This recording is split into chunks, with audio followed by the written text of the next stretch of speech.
Hello साथियों, आज हम आपको एक कहानी सुनाने जा रहे हैं। जो कहानी अपने उत्तर प्रदेश की है, जो कि आपको झकझोर करके रख देगी, मजबूर कर देगी सोचने पर। इस कहानी के पात्र हैं लड़की और लड़की के पिता।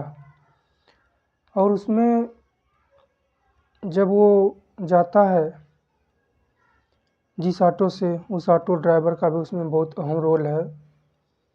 तो आइए स्टार्ट करते हैं। दोस्तों, ये कहानी आपको सोचने पर मजबूर कर देगी। एक पिता होता है, उसकी 3 बेटियां हैं। 2 बेटियां छोटी हैं, एक बड़ी है। एक बेटी को लेकर के पिता, जिसका नाम वीरेंद्र तिवारी होता है, वह मुंबई चला जाता है और मुंबई में वह कार्य करने लगता है। कल्याणपुर रेलवे स्टेशन से 4-5 किलोमीटर दूर किसी कस्बे में रह कर के वो एक कंपनी में जॉब करने लग जाता है। रहने का स्थान कहाँ, झुग्गी झोपड़ियों में रहता था। उसकी बेटी भी साथ ही रहती थी। उसकी बेटी एक कॉल सेंटर में काम करने लगी थी, जो कि ठीक ठाक गुजारा चलने लगा था।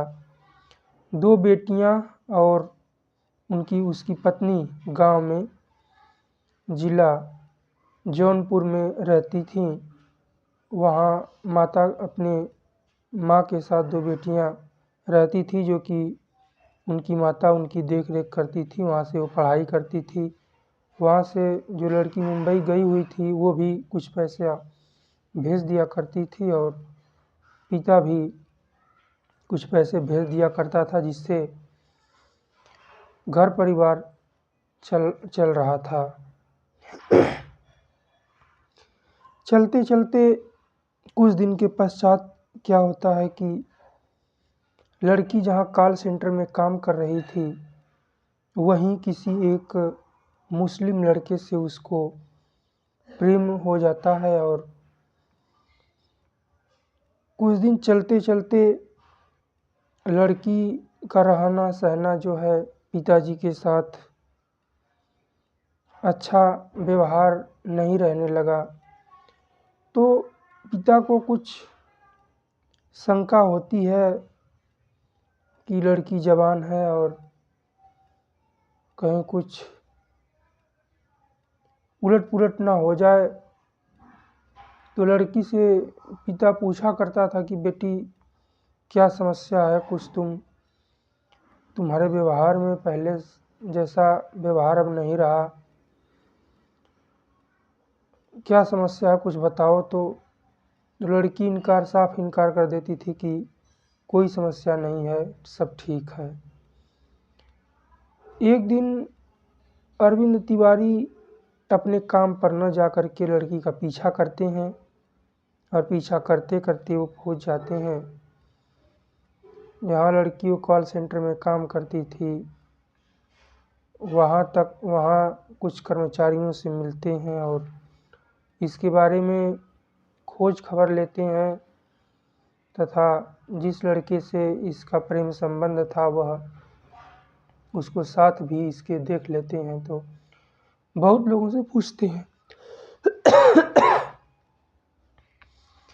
बहुत लोगों से पूछते हैं।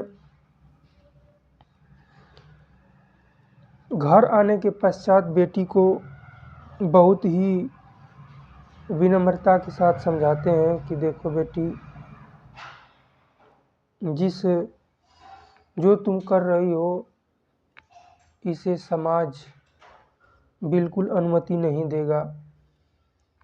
जिसके साथ तुम रहना चाहती हो उसके साथ रहने की समाज बिल्कुल अनुमति नहीं देगा, क्योंकि वह एक मुसलमान लड़का है और हम ठहरे ब्राह्मण, यह रिश्ता नहीं जुड़ सकता। बेटी को बहुत समझाते हैं लेकिन बेटी नहीं मानती।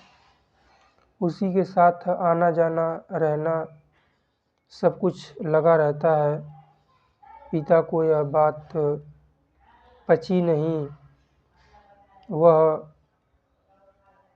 एक दिन निर्णय लेता है कि इसे हम ख़त्म ही क्यों न कर दें। वो जाता है एक दुकान से चाकू खरीद कर लाता है और एक दुकान से चूहा मारने की दवा खरीद लाता है।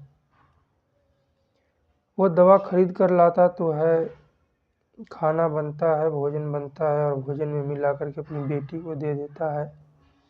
जैसे ही उसकी बेटी भोजन ग्रहण करके सोई, वो सोई ही रह गई। और वो पिता, जिस पिता ने सदियों से पाला था,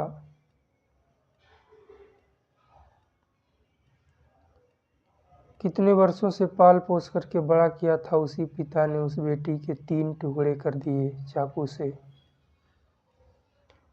एक टुकड़े को तो वो कहीं बहते नाले में फेंकता है, एक टुकड़े को कहीं झाड़ियों में फेंकता है और एक टुकड़े को उसके पता नहीं दिमाग में क्या आया कि एक टुकड़े को बैग में भर करके न जाने कहाँ ले जा रहा था फेंकने के लिए।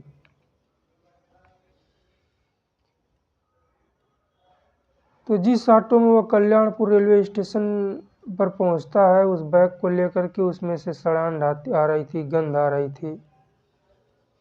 और जैसे ही ऑटो में बैठता है, ऑटो वाला कुछ दूर चलते ही पूछता है कि भाई साहब, इसमें क्या है जो बहुत ही बदबू दे रहा है।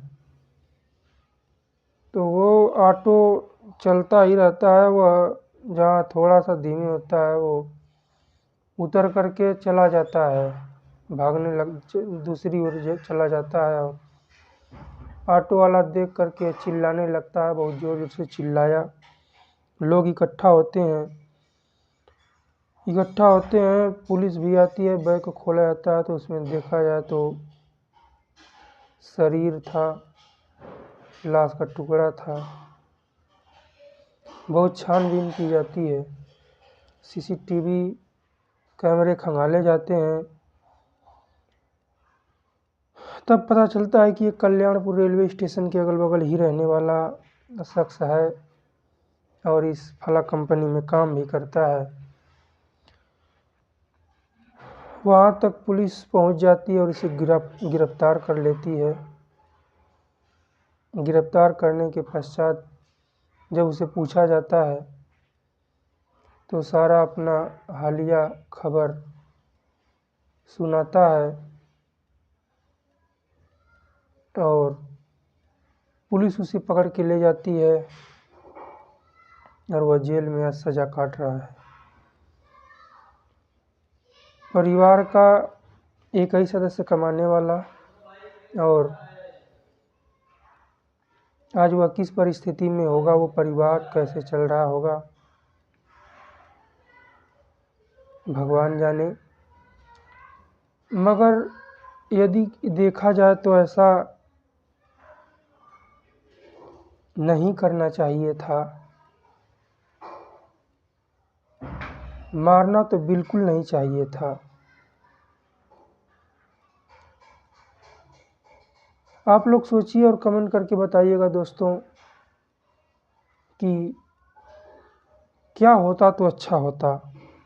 तब तक के लिए धन्यवाद। हम आएंगे एक और नई कहानी लेकर के।